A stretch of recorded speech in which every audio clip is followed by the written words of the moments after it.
आइको ने क्लेम किया कि इनके सोलर पैनल बाकी सब ब्रांड से अच्छे हैं और इसको प्रूव करने के लिए उन्होंने यहाँ पे 4 टेस्ट रखे हुए हैं। मैं मौजूद हूँ लाहौर एक्सपो में। यहाँ पे 4 टेस्ट कौन कौन से हैं? सबसे पहले तो आपको सोलर का सेल यहाँ पे तोड़ के दिखाएंगे, आइको के सेल में और बाकी सेल में क्या फ़र्क आता है। दूसरे टेस्ट में आपको सेल पे आप हॉट स्पॉट चेक कराएंगे कि कौन सा सोलर पैनल ज़्यादा गर्म होता है जिस पे हॉट स्पॉट बनता है। और तीसरे में आपको शेडो टेस्ट करवाएंगे और चौथे में आपको माइक्रो क्रैकिंग चेक कराएंगे with x ray camera.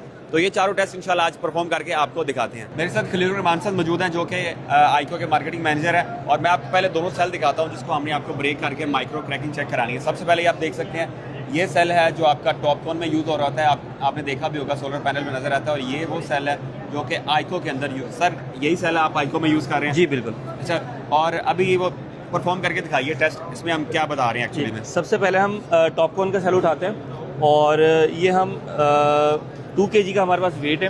Same 2 kg के वेट को हम पहले टॉपकॉन के सेल पे ब्रेक डाउन करेंगे और उसका ब्रेकेज चेक करेंगे। फिर हम सेम 2 kg के वेट को हम आइको एबीसी के सेल पे ड्रॉप करेंगे और उसका ब्रेकेज चेक करेंगे।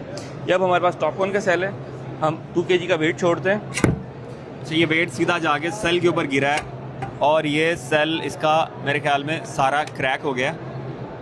मतलब ये आप देख सकते हैं कि पूरा का सेल ये एक क्रैक हो चुका है।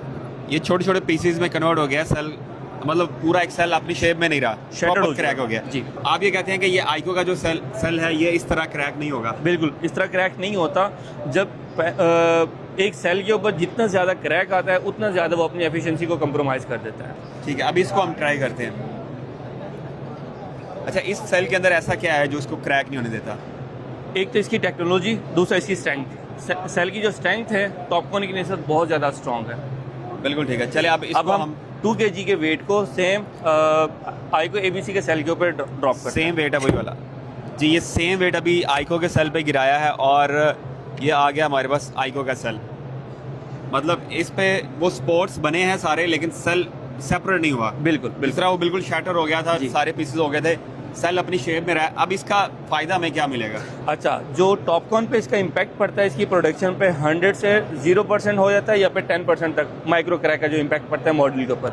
अब जो आइको एबीसी के सेल के ऊपर जो माइक्रो क्रैक पड़ता है और इसकी जो प्रोडक्शन पे इसका डिफरेंस आता है वो 100 से 60% तक इसका प्रोडक्शन का डिफरेंस आता है। मतलब अगर कोई डैमेज आ भी जाता है तो ये प्रोडक्शन में फिर भी आपको दिखता रहेगा। बिल्कुल, ये तो नजर बिल्कुल जीरो, हाँ बिल्कुल जीरो हो गया। अच्छा, ये अब आ गया सेकंड टेस्ट। यहाँ पे टेम्परेचर टेस्ट होता है, मतलब हाई टेम्परेचर रिस्ट्रिक्शन टेस्ट। जब कोई रिस्ट्रिक्शन आती है पैनल के ऊपर और टेम्परेचर उसका कैसे बढ़ता है या कम होता है वो यहाँ पे टेस्ट होता है। सर इसके बारे में बताएं कि एक्चुअली में क्या परफॉर्मेंस चल रही है यहाँ पे? अब असल में ये इस टेस्ट को हम डिमॉन्स्ट्रेट कर रहे हैं। एक हमारे पास मॉड्यूल लगा हुआ है टॉपकॉन का जिसका हमने अभी सेल ब्रेक किया है और दूसरा हमारे पास मॉड्यूल लगा हुआ है आइको एबीसी का। अब सेम वॉटेज के मॉड्यूल हैं, हम दोनों पे हम टेम्परेचर टेस्ट कर रहे हैं। अगर हम दोनों पैनल पे एक हॉटस्पॉट दे देते हैं, हॉटस्पॉट देने के बाद सेम हॉटस्पॉट हमने टॉपकॉन पे भी दिया हुआ है, सेम हॉटस्पॉट हमने आइको एबीसी पे भी दिया हुआ है। अब हम चेक करते हैं कि इन दोनों मॉड्यूल का टेम्परेचर का कितना डिफरेंस पड़ता है हॉटस्पॉट के बाद।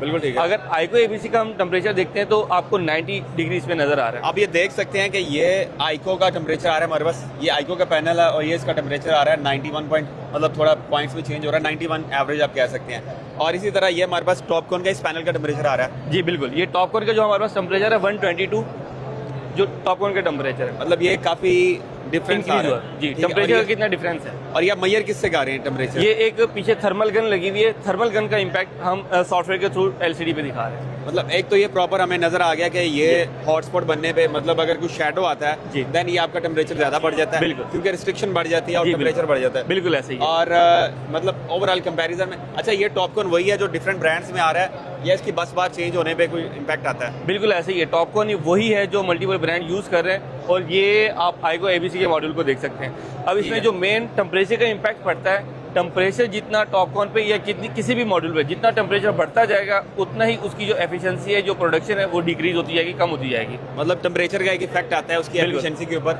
वो इसकी वजह से शैडो की वजह से टेम्परेचर ज्यादा बढ़ेगा। बिल्कुल, और एफिशिएंसी ओवरऑल उसकी डाउन हो जाएगी। बिल्कुल ऐसे ही होता है। बिल्कुल ठीक हो गया। अब आइको एबीसी के ऊपर आप देख सकते हैं कि टेम्परेचर रिस्ट्रिक्शन इसकी ज़्यादा है और इवन के एक तो टेम्परेचर रिस्ट्रिक्ट होता है और दूसरा ये अपने टेम्परेचर को इस हद तक बढ़ने ही नहीं देता कि हमें इस तरह की प्रॉब्लम फेस करने पड़े, जैसे कि आग लग जाती है, शॉर्ट सर्किट हो जाता है। टेम्परेचर इसका बहुत ज्यादा ऊपर निकलेगा तो उसमें ये आगे रिस्क बढ़ जाते हैं। बिल्कुल बिल्कुल। तो ये सेकंड टेस्ट हो गया हमारे पास, अब थर्ड टेस्ट पे लेके जाएं। अच्छा, ये हम तीसरा टेस्ट यहाँ पे परफॉर्म करने जा रहे हैं और यहाँ पे हम शैडो टेस्ट इसका करेंगे और इसके ऊपर शैडो करके देखेंगे कि इसका आउटपुट का इफेक्ट कहाँ पे आएगा। आपने यहाँ पे देखना है नीचे जो पंप्स चल रहे हैं और इसकी आउटपुट जो डायरेक्टली जो है ना पंप्स पे जा रही है। तो सबसे पहले मैं शैडो इस पैनल के ऊपर करूँगा और ये मेरे पास आप देख सकते हैं ये डायरेक्ट शैडो इसके ऊपर आ जाएगी। इसको हम सेंटर में करने जा रहे हैं यहाँ पे। जी नीचे करते हैं। ये आप देख सकते हैं जो हमारा यहाँ पे पंप चल रहा था बिल्कुल रुक गया हुआ है शैडो पे ना, और सिर्फ यहाँ पे शैडो किया और पूरा पंप रुक गया हुआ है। अब ये सेम परफॉर्मेंस हम करेंगे सेकंड पैनल के ऊपर और ये आइको पे जाएगा। अभी हम देखेंगे कि आइको पे जब शेडो जी, अगर हम सेम शेडो आइको एबीसी के मॉड्यूल पे देखते हैं तो आप देख रहे हैं कि इसकी जो प्रोडक्शन का डिफरेंस है तकरीबन 10 से 20% या 30% तक पड़ रहा है। इसकी एफिशिएंसी मतलब 100% से 60% तक की प्रोडक्शन में आ जाता है। मतलब काफ़ी बड़ा आपको डिफरेंस यहाँ पे नजर आएगा। जब इस पे शैडो आया था तो वो बिल्कुल रुक गया हुआ था, बिल्कुल, और आइको पे वो काफ़ी परफॉर्मेंस आपको फिर भी मिल रही है शैडो के बाद भी। ऐसे ही है। जब आप देखते हैं कोई भी शेड जब टॉपकॉन के सेल पे आता है, टॉपकॉन के एक सेल शेड होने की वजह से पूरे पैनल की एफिशिएंसी कंप्रोमाइज़ हो जाती है और इवेंट के प्रोडक्शन पे बहुत हद तक डिफरेंस आ जाता है।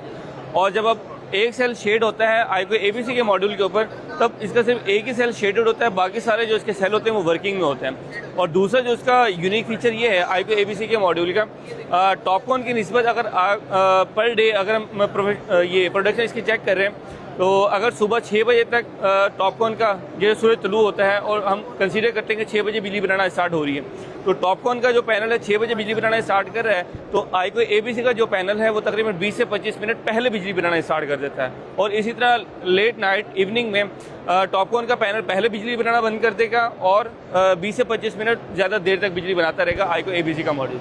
मतलब इस तरह आपको डेली और अगर मंथली कैलकुलेशन करें तो काफ़ी ज़्यादा आपको एक्स्ट्रा पावर मिल जाती है, बिल्कुल एफिशिएंसी में फ़र्क आ जाता है। ये हमारे 3 टेस्ट हो गए, अब हम चौथे पे चलते हैं। अच्छा, यहाँ पे हम चौथा टेस्ट परफॉर्म करेंगे। टेस्ट में होगा क्या, हम पैनल के ऊपर खड़े हुए हैं। नॉर्मली क्या होता है जब पैनल पे एक या दो बंदे इसके ऊपर आ जाते हैं तो इसमें माइक्रो क्रैक्स आ जाते हैं जिससे आपकी एफिशिएंसी पैनल की एफिशिएंसी डाउन हो जाती है। जैसे आप देख सकते हैं आइको ने ये क्लेम किया हुआ है कि इस पर अगर 2 बंदे भी आगे हुए हैं तो इस पर माइक्रो क्रैक्स नहीं आएंगे। इसको प्रूव करने के लिए यहाँ पे एक कैमरा लगा हुआ है। ये क्या चीज़ है एक्जैक्टली सर?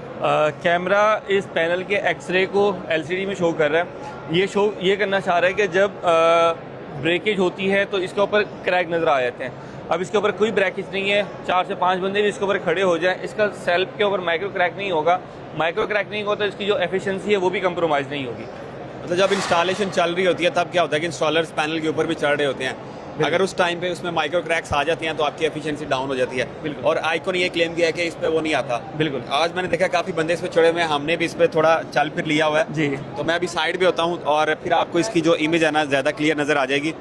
और जैसे हम साइड पे होंगे तो आपको एक प्रॉपर नज़र आएगा। अच्छा, जहाँ पे क्रैक होगा वहाँ पे आपको क्रैक नज़र आना चाहिए यहाँ पे। तो फिलहाल काफ़ी लोगों ने इसके ऊपर आए गए हैं लेकिन हमें किसी तरह का वो क्रैक फिलहाल तो नज़र नहीं आ रहा।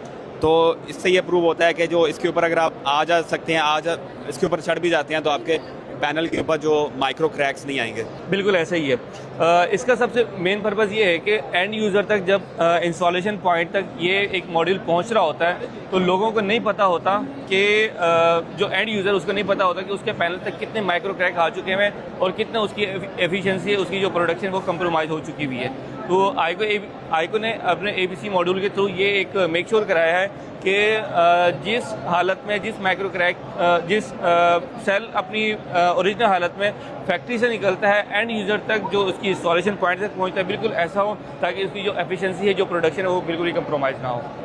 यदि ये 4 टेस्ट थे जिनके ऊपर आइको कह रहा था कि हमारा सोलर पैनल बाकी सबसे अच्छा है, तो चारों के चारों टेस्ट आपको लाइव दिखा दिए हैं। अब डिसाइड आपने करना है कि कौन सा सोलर पैनल कैसा है। और इसके अलावा अगर आप सोलर पैनल लगाना चाह रहे हैं या अपना कोई सोलर प्रोजेक्ट जिस पे वर्किंग कर रहे हैं तो आप आइको को भी लाजमी कंसीडर कर सकते हैं।